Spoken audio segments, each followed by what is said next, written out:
Hello, shout out mga kapobre. Isang pinagpalang araw sa ating lahat. Andito na naman tayo sa gitna ng napakainit na panahon. Siya nga pala, bago ako magpatuloy, hihingi na naman ako ng favor sa inyo. Please subscribe, support my YouTube channel, Boh TV Vlog. And kung pwede, pakipindot naman yung notification bell para lagi kayong updated, follow and likes para naman may angat yung muntik kong channel. Ngayong araw na ito, ginagawa namin yung isang part ng trabaho namin dito sa Santa Maria, Davao Occidental. Masasabi natin ito ang isa sa pinakamahirap na trabaho natin, isa sa pinakamahirap na trabaho. Ngunit wala kaming magagawa o wala tayong magagawa dahil kailangan natin lubaban ng patas.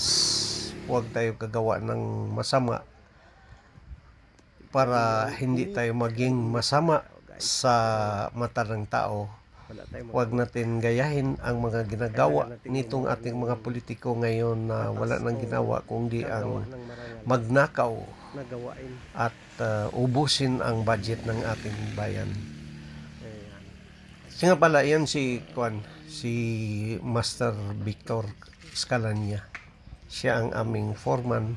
Siya ang umakyat dyan sa poste para i-fix niya yung underbelt na linya.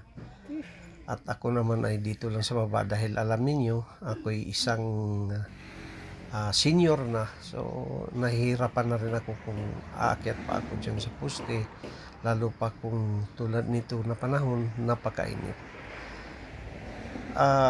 Ito, kailangan lang natin talaga lumaban ng maayos, hindi tayo gagawa ng masama. Sana magiging isang halimbawa ito sa makakita nito aming mga video na gayahin nila para maayos naman ang ating bayan. Kailangan ng ating bayan ang isang maayos na